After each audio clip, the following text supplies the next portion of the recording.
If you find your passion, you're gonna have this tremendous energy. It's sustainable energy. But momentum requires you always do the next thing to keep the momentum going. And the reason you get yourself in a passionate place is so that you change your life, and the only thing that changes your life is making a decision. So while you're in this passionate state, that's where you make decisions. You don't make decisions when you're like, oh, I don't know, what do you think? All right, let's decide. If you make a decision in a state without momentum, if you make a decision from a place where there's no passion, you are not going to get momentum. It'll kill momentum. It's decide, commit, and resolve.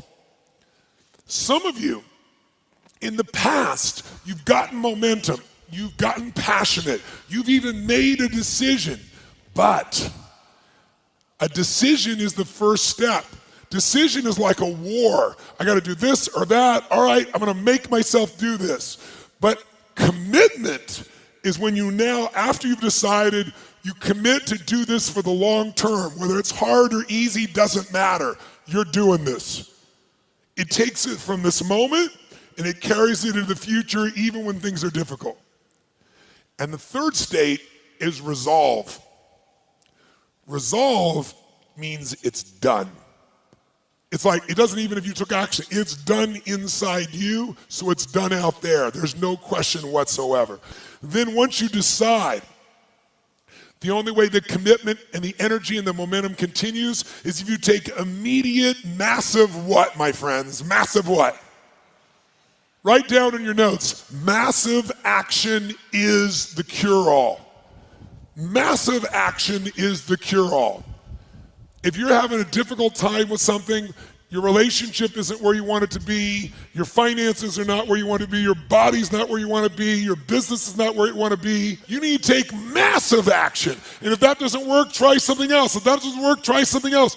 Keep going with massive action and you will find the way because it will give you momentum.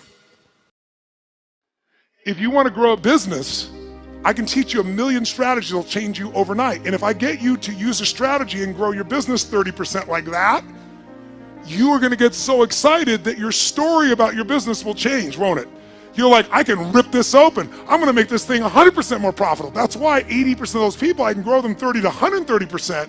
Because once I get into momentum, people's story changes. And when their story changes, the third and most important thing changes, their state. Because that's what really changes it all.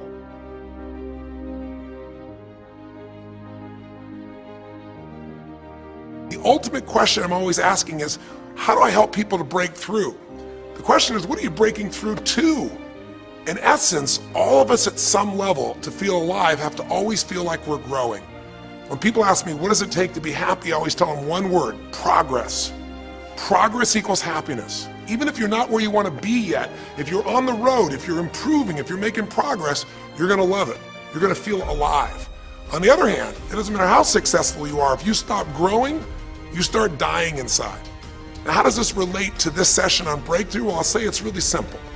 If you and I want to know what it takes to be happy, we have to understand what is our current blueprint of how our life's supposed to be. Now, what do I mean by blueprint? Well, we have a story in our head of how life's supposed to be. Some people's story is you work hard in school, you become really great, you're a nice person, you're a good person, and then you grow up and you take care of yourself and you find the ideal man and you fall in love and you have a white picket fence and you have 3 perfect children and you live happily ever after.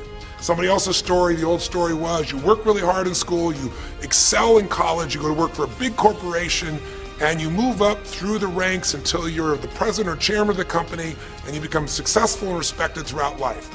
These are some old stories. Obviously, the stories that we hear today of what people's lives are supposed to be like are completely diverse. We no longer have these little archetypes, but one archetype still seems to remain.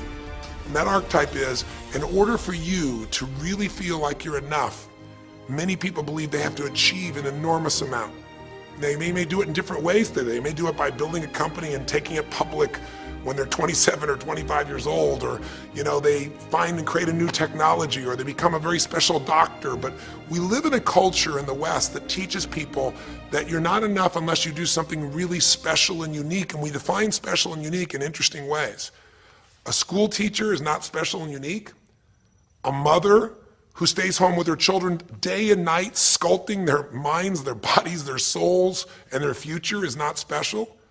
We live in a world today where we treat teachers like they're nobody and pay them accordingly, and we wonder why our children seem to have challenges in learning and growing or being engaged in school.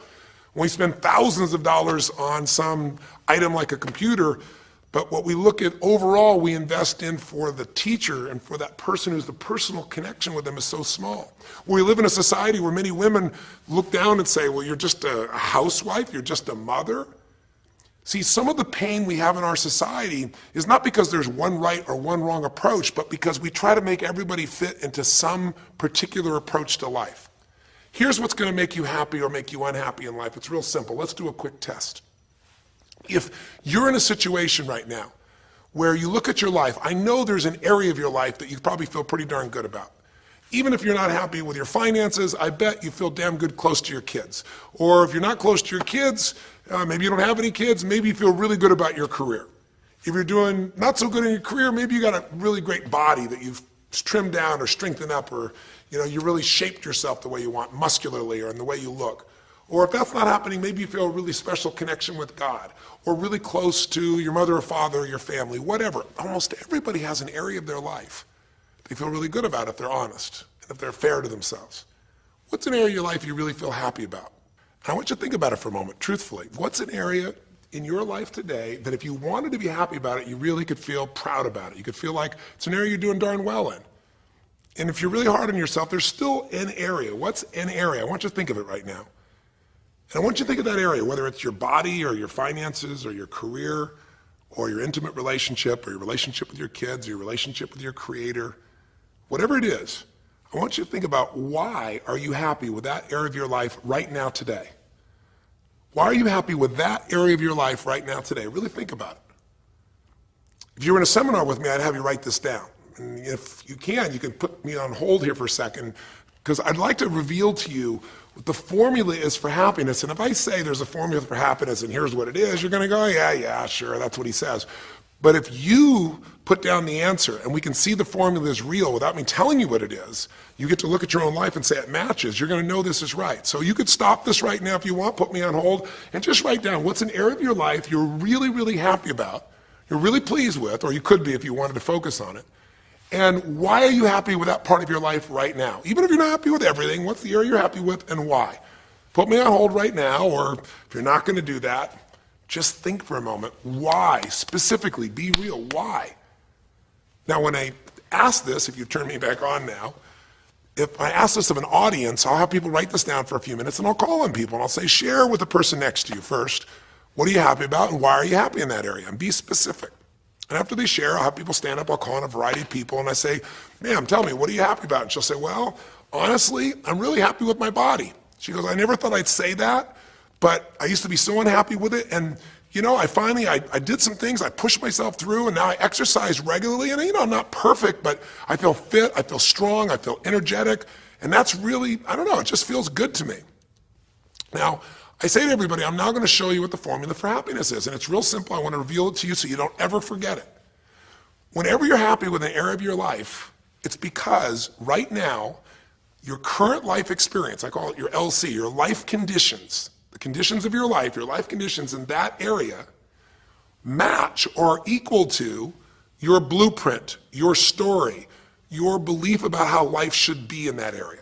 So this woman says to me, I'm really happy with my body because it's not perfect. Her blueprint is I don't need to be perfect, but it's so much better than it was. I'm fit and I'm strong and I have this energy. Her mental blueprint says I should be fit, strong, and have energy. I don't need to be perfect, but I should be that way. Well, when my life, my body matches how I think it should be, I feel good about my life. I'll ask somebody else. I'll say, tell me an area you're happy with. Someone else will say, well, I'm really happy with my career. And why? Well, I'm doing better than I even thought I would be. I'm ahead of the schedule of where I hoped I'd be at this stage. I'm working at this level in this company and I have these skills and this ability and it's even better than I thought. Well, once again, listen, this person's happy with this area of their life because their current life conditions in the area called their career are even better than they expected they would be, better than their blueprint, better than their belief of how it should be. If it's really better, you tend to be over the moon. One woman would say, you know, I gotta tell you, I said, I'm the happiest I've ever been in my whole life. How come? She goes, because I have this man in my life and I'm in love with him and he loves me and I can be myself with him. And we have this incredible intimacy and this passion and we want to be with each other all the time and I never get bored with him. Well, what's her blueprint? You want to be with somebody that you can have total intimacy with, somebody who you love and loves you. Those are part of her rules, her beliefs of how it should be. She said, you know, it needs to be, I never want to be with anybody else. I want to be with them every moment. Her blueprint about how life should be and the way she lives, her relationship's even better than she hoped. When it's better than you hope, you're going to be totally excited. So think about this then. What's an area you're not happy with? Let's see if we can find the formula for unhappiness. If the formula for happiness is to be able to meet your expectations or exceed them, that really makes you excited, but to be happy, you got to at least meet it. It doesn't have to be perfect. But if you generally are meeting what you expect you want from your life in that area, you feel good. Life conditions match blueprint, feel good. So what makes you feel bad? What creates pain, stress, frustration? Real easy way to figure it out. Answer this question. What's an area of your life you're not happy with? I mean, be honest with yourself. And even if your life is great in all kinds of ways, I'm sure there's an area you'd like to improve. Anybody who's honest, if they're doing great in their career, very often they don't take care of their body so much. If they're really focused on their body, you know, very often they find themselves in a position where they're not spending enough time with their kids. Or if they're spending time with their kids, their intimate relationship's not doing so well. Because it's the nature of human beings to focus on areas they feel comfortable with and strong in and give those time. And the areas they don't feel so strong and they go, I don't have time for it. What they're really saying is, I don't feel very competent in that area. So what's an area of your life that you are not as happy with? I mean, it's healthy, honestly, to look at areas and say, I don't like it, I want more. This whole concept of a breakthrough is about how do I close the gap between where I am right now and where I want to be. That's what we're here to do. It's like, here's where I want to be, here's where I am. It's healthy to see there's a gap. That makes me have this hunger, this drive to grow, to feel alive, to expand as a human being. So is it your body? Is it your finances? Is it your career? Is it your spiritual life or lack thereof in terms of feeling connected in that area? Is it your kids? Right? What's the area? What's the area that's not where you want it to be? And then answer for a moment, why aren't you happy with that area of your life right now? Why specifically today are you not happy with that area of your life at this stage of your time of your life? Again, you can stop this and write it down. Might be useful for you. Or if you're going to keep it running, stop it and you'll turn it right back on and I'll kick into it. Do that now. Or if you kept it running, then I'll give you what happens. I have people write this down and they don't like this exercise so much. Well, I don't like my body, or I don't like my finances, I don't like my career, I don't like the person I'm in a relationship with, I don't like myself the way I'm in relationships. Why? And they write it all down. Have people share back and forth. I call on people and the lesson's pretty clear. I tell people in advance, here's the formula for unhappiness. I'll show you before you do anything else.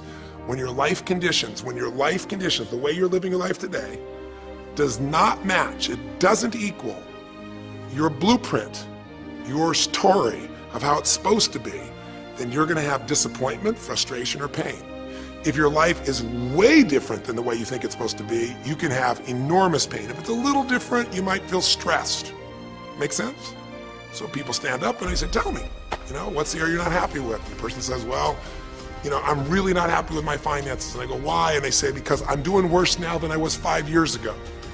I made mistakes in the market, and at this stage of my life, I should have this much money, and I don't have it, and I don't know how to change it, and it's making me crazy. And why are they crazy? You say, well, because they don't have their economic needs met. No, you cannot have your economic needs met, and you can still be okay.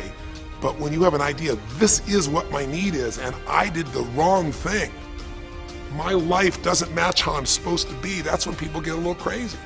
See, think about it. If You grew up taking care of folding your own clothes, making your own meals, going to the store, doing the grocery shopping, cleaning the bedroom, cleaning the house, vacuuming, taking out the trash, and you did that your whole life. Then if you have to do that later on, you don't feel like you have economic pain because you don't have a maid. But if you grew up in an environment where everything was done for you and you never have to work, and now suddenly you have to work incredibly hard to just pay enough money to pay your bills, and all of a sudden food is building up and the house is dirty and your clothes aren't folded and nothing matches, you might find yourself really angry and frustrated because you have a different story about how life's supposed to be than how it is. Someone else will say, well, I'll tell you why, because I'm in a situation now where, I'm 30 pounds heavier than I should be. Should be is the key word. There are people in all cultures who love being big. There are people that will walk around and someone else might think they're massively overweight, but they're going, I own this, honey, and they really, truly, they match their blueprint. Big is beautiful, because their idea is big is beautiful. I'm big, that's beautiful, matches my blueprint. Rock and roll, I'm happy as can be. Somebody else can look like a twig and be stressed out saying, I hate my body, because their blueprint says I should be the skinniest thing on earth and I'm not skinny enough. Am I making sense? When your life conditions don't match your blueprint, you're going to have pain. But here's when you suffer. When I ask people, who here has been through the dark night of the soul? Who's been here in a situation where you feel like life isn't worth living, or we feel like a pain that just will never go away? And a lot of people write down those experiences, like Joaquin. So you'll begin to understand what the issue is I'm talking about here. Joaquin, if you recall, was in a situation where this man felt like there was no reason to live. He couldn't work, he couldn't do anything, his life was worthless. Why did he think that? Because he had a blueprint. And his blueprint said, I need to be an NBA basketball player, at least a professional basketball player. I need to be able to make money and have this great lifestyle, because that's what makes me worthwhile as a human being. That's what makes my family respect me, my mother, my uncles, my aunts. I'm the successful one in the family and I make the money. I support everybody. He's a good man. He didn't come just to be successful. He took care of his mother, his family. He tried to be an inspiration for people.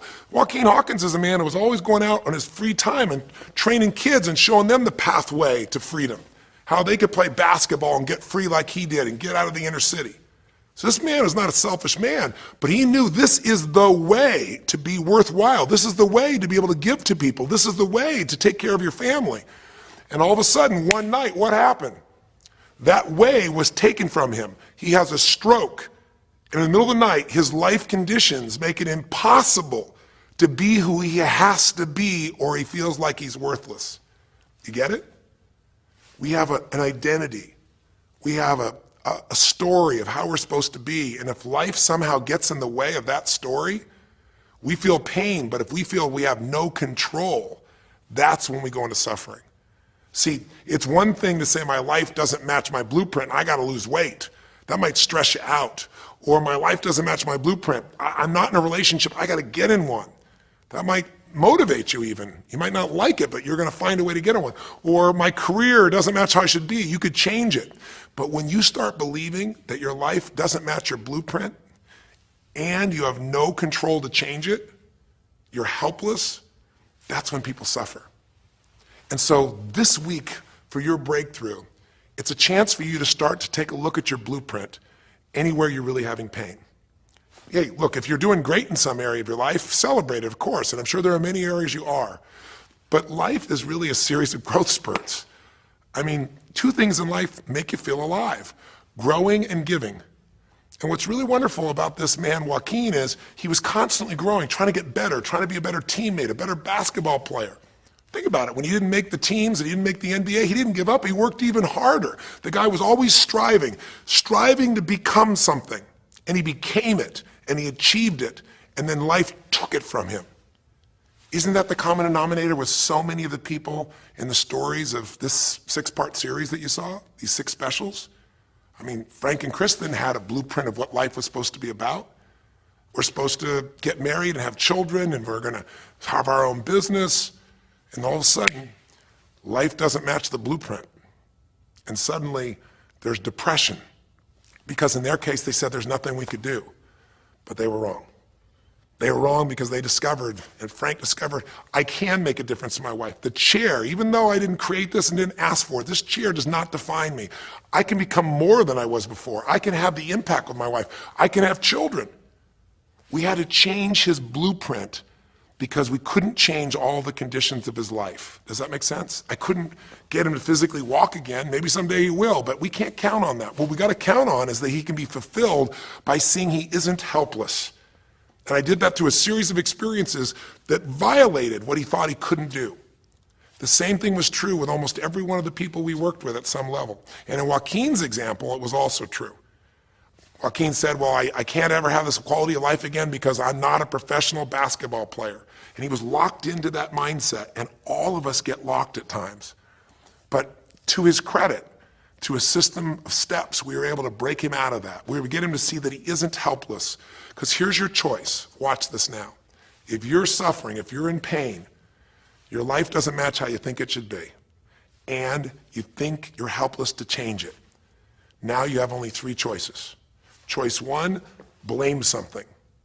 And that's what Joaquin did, if you recall. He blamed his coach, he blamed what happened to him, and of course these things were outside his control. But he blamed his coach. And a big part of the healing, if you watch this session, was bringing his coach in and getting him to see, hey, you know what, all that anger, all that resentment inside of you, Joaquin, A, it's not based on the truth, and B, like Nelson Mandela said, you know, having resentment in your soul is like drinking poison and hoping that your enemy will die. It doesn't work that way. And when Joaquin was able to break out, his breakthrough was a change in perception, to realize this coach wasn't stopping me. I just felt like I lost everything, and so I don't know how to change it, so I'm looking for something to be mad about, someone to blame, so I don't have to blame myself, or I don't have to feel so helpless. Because when you're angry, you don't feel so helpless. You feel strong for the moment, even though it's a fake strength. When he was able to make that breakthrough, he could stop blaming. Because these are your three choices. When life doesn't match how you think it should be, blame something. An event, someone else, or yourself. As we talked about earlier in this series, blame games just destroy you. There's no progress when you blame. For the moment, you feel okay, but nothing changes. What are your real choices? You only have two choices in life. If life doesn't match your blueprint, you either have to change your life. That is, you got to say, you know what, my body isn't there, I'm going to go work out. My relationship isn't there, I'm going to change it. You know, I'm not making what I got to make, I'm going to retool, I'm going to get a new skill, I'm going to go back to school, I'm going to start a business, I'm going to do something. You have to do something to change your life. Or, in order for you to be happy, if you can't change your life, you're going to have to change your blueprint. Usually in life, it requires a little bit of each. Does that make sense? And if you change your life and change your blueprint, you can have an extraordinary life. And what you witnessed this man do was, once he let go of his anger and his denial, once he started to look at things, he began to find, by spending time with his family, that he was worthwhile being loved whether he played basketball or not. Of course, professional basketball was no longer a part of it. And we got to get Joaquin to shift that. And Joaquin is a metaphor for all of us. Because all of us are going to have times in our life when what we want or think life should be like isn't going to match how life really is. Those moments, if we blame, our life goes into pain. If we change, we can change our life and match our blueprint. But we have to also know when it's not within our control. And that's how we're able to make a shift and change what our story is for our life, what our expectations are, not by lowering them, but by changing what that model really is. I hope this makes sense to you. I'll give you a great example. Years ago, I do a lot of work with business people, celebrities, people of all kinds of walks of life. And I was dealing with a group of people, and they knew a very, very powerful celebrity. And to give that person privacy, I won't tell you too many details, so you can't figure out exactly who it is, but it would be a person who was very successful as a woman, who was extremely attractive by cultural standards, a woman who's had a lot of dear friends, a lot of deep respect, so great skill, great ability, extremely talented, quite attractive, quite wealthy in financial terms, and lots of great friends. This would be, for most people's idea, the ultimate blueprint. If your life matches that description, you must have an incredible life. But ironically, this particular individual, as famous as they were, was depressed all the time. They had seemingly everything, and yet the person was depressed. How do you get depressed when you're smart, and you're strong, and you're beautiful, and you got great friends, and you're rich, and you're famous? Well, It's real simple. People said, I don't know what it is. Everyone's tried to help her. She's been through counseling. She's got all these different drugs. Nothing's working. She's taking antidepressants and she's still depressed, which is not uncommon, by the way. Because if you change the way you feel physically, but you still see your life doesn't match how you think it should be at some level, and you feel like you're helpless to change it, you're going to be depressed. So I said, bring her to me. I said, I can help her. I know that sounds like hyperbole, but I absolutely can help her. Well, how do you know that, Tony? Because I already know what the problem is. I know if someone's depressed, it's because they feel helpless because their life doesn't match how they think it should be. I just don't know what her blueprint is, but we'll find out what it is, and we'll either help her change her life, or we'll help her change her blueprint, or both. Long story short, and very quickly, I'll tell you the core of it. She came to me and she spent maybe the first half an hour telling me, apologizing, saying, I know I should be happier. I know it's silly for me to be depressed. I don't know why I'm so depressed. I know I should be grateful for what I have, and I am grateful. And it was all these reasons why she knows she should feel good, but still didn't. And I tried to finally explain to her, listen, I don't care about that. I care about you. The fact that you're not happy has nothing to do with what you have or don't have. The fact that you're not happy is that your life doesn't match the way you think it should be. And you have some idea of how you think it should be. And worse, if you're this depressed after all this time, you feel like you can't do anything. You have no power to change it. You feel helpless. And she looked at me in a certain way and I said, so what is that? What did you want your life to be like? She goes, well, it sounds stupid. I said, it's not gonna sound stupid to me.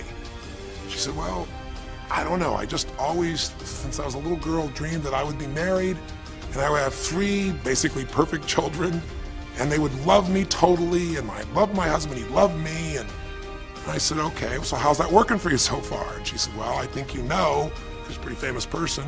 She said, I'm divorced twice, I have no children, and I'm now X age. And to give you a clue, that age would be an age where having a child, your own natural child at least, barring a medical miracle, is not going to happen. So I said to her, well, why don't you just adopt? She goes, no, that's not it. And so what I had to dig under is, remember we talked in one of the earlier sessions about there's the surface problem and then there's the deeper desire or need. So I said to her, I said, well, what if you couldn't have the husband but you could have the kids? And she smiled and she said, I'd take that. I said, well, why not adopt a kid? She goes, no, it has to be my own blood children. So I kept digging to find out what was behind her blueprint. Because your blueprint is just a projection of what you think you need to be happy. But as human beings, we're notoriously ineffective at knowing it's going to make us happy. So much that we think we're going to make us happy, we get there and we go, is this all there is? So many things that we think are going to make us miserable and we can never deal with, we go through it and we can handle it. We're not good at projecting these things. All kinds of studies will show this. So I said to her, well, what are you hoping to get from these 3 children? Why do they have to be your blood children? And she finally said, well, if they're my blood children, I know they'll always love me. They'll never leave me. What was she looking for? Unconditional love. She had this big blueprint that said, White House, picket fence, 3 children, perfect husband, all these different things. But what was behind that was a need to feel like she could have love that would be certain and wouldn't go away. So I can help her meet that need. So I said to her, I said, well, maybe one reason you don't have a husband is because every time you look at one, you're trying to figure out if he's going to get you those 3 kids in time and how that's going to happen. And maybe he feels a little stressed when you're looking at him this way because he can feel what's going on behind your bed, even if he doesn't know what the words are. And she started to laugh. She goes, I guess I've probably been that way a good portion of my life. And she goes, people wonder, why I'm so uptight. I said, you're uptight because you felt like you're running out of time trying to meet some picture. But I said, all you really want is love. I said, don't you have a lot of love in your life? Tell me about your friends. And gradually, I got her to start seeing this love that she was trying to get was already here. It didn't match the picture. Maybe we could paint a new picture of what life could really be like and make sure that picture met her deepest needs. That's basically what we did with Joaquin. Joaquin wanted to be a professional basketball player because he loved basketball, yes, but also because he wanted to be that man who was a leader. He wanted to be the man who was the good man. He wanted to be the one who brought energy to people. He wanted to be the man people would look up to. He wanted to be the man who could take care of his family in style, all of his family, not just his daughters and his wife, but other people as well. Underneath it all, he wanted to know that he mattered. And through the process that you saw in this show, he began to find out that he didn't need to be angry at the world, that yes, his blueprint was taken from him, but his soul and his ability to be a special human being that could touch other people was not taken from him.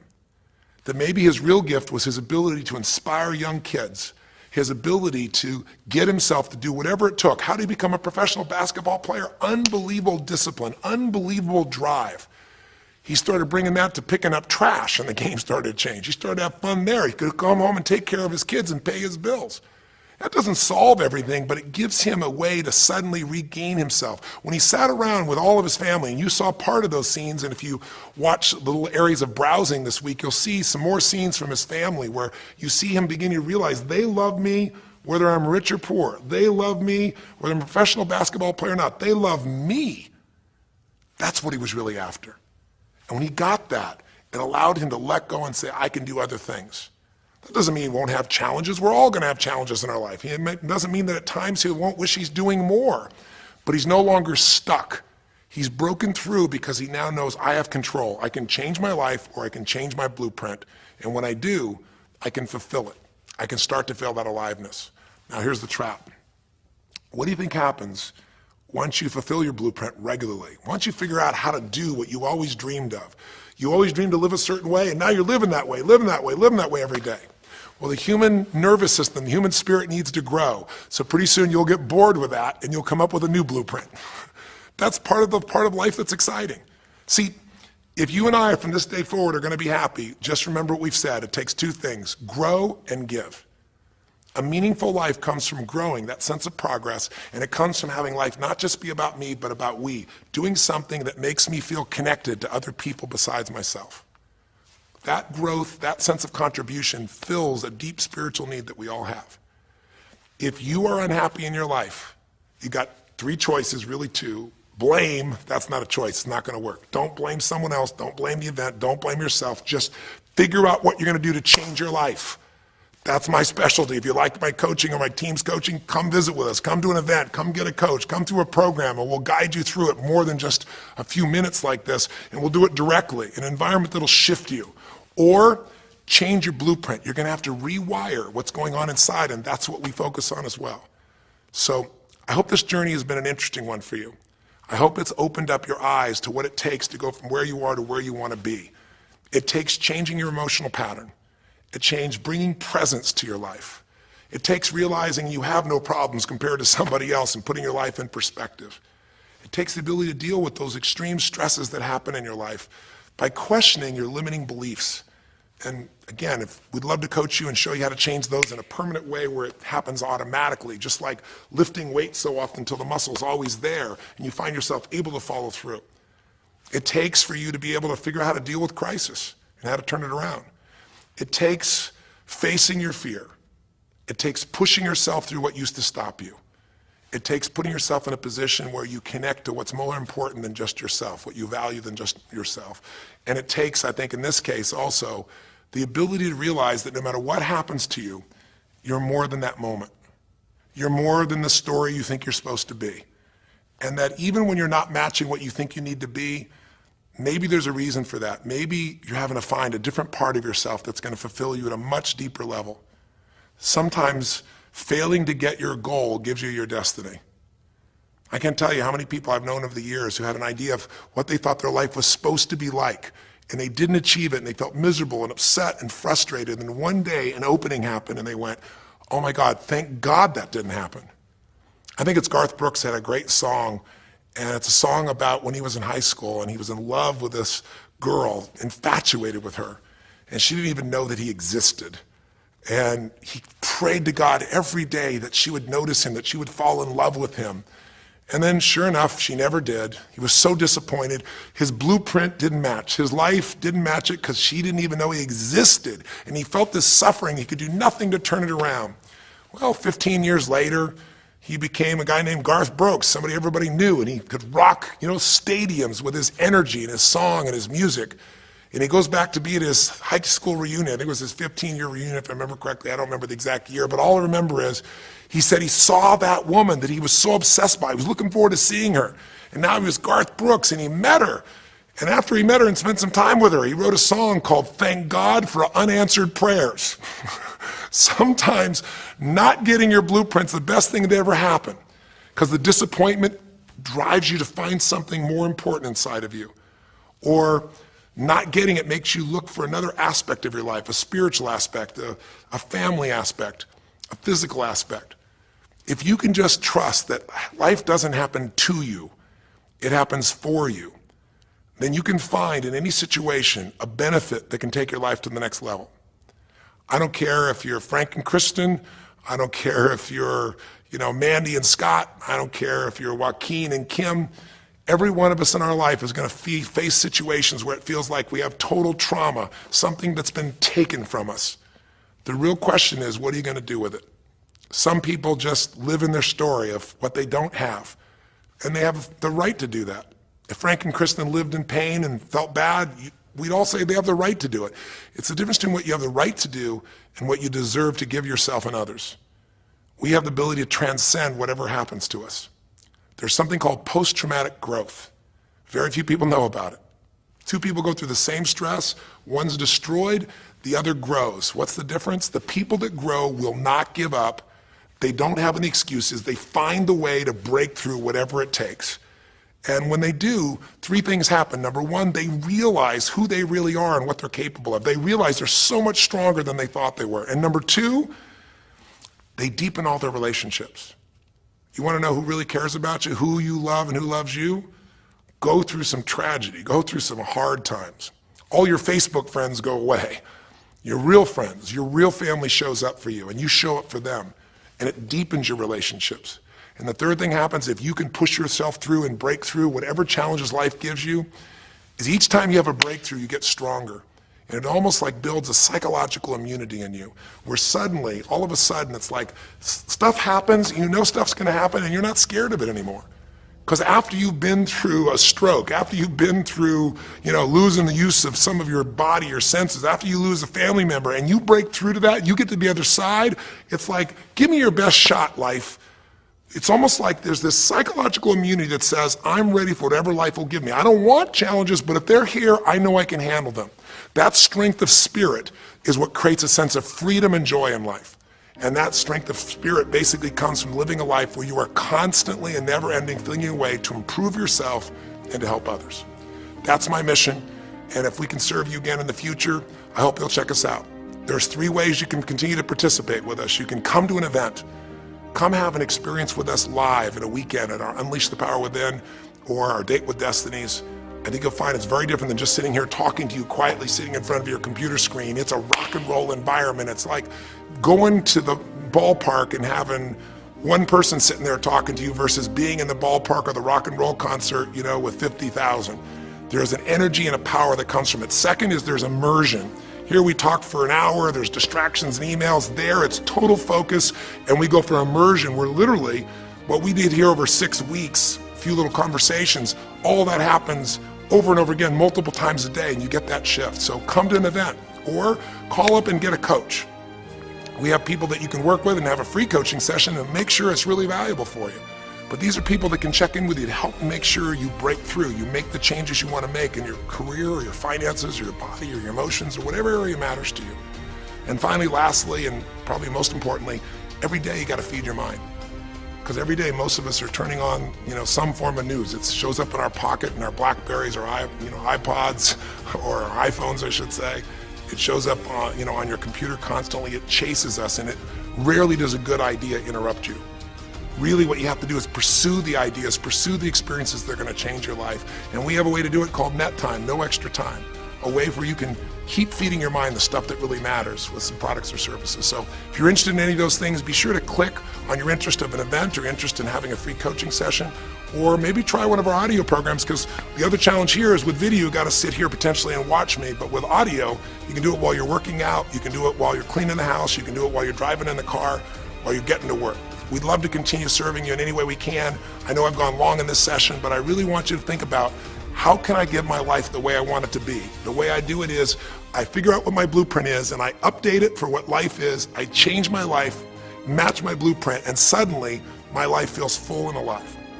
Thank you for the time that we spent together here. I've really enjoyed our time, and I hope that this breakthrough series reminds you to never settle for less than you can be. Never settle for less than you can give or you can share. Live strong, live with passion, and God bless.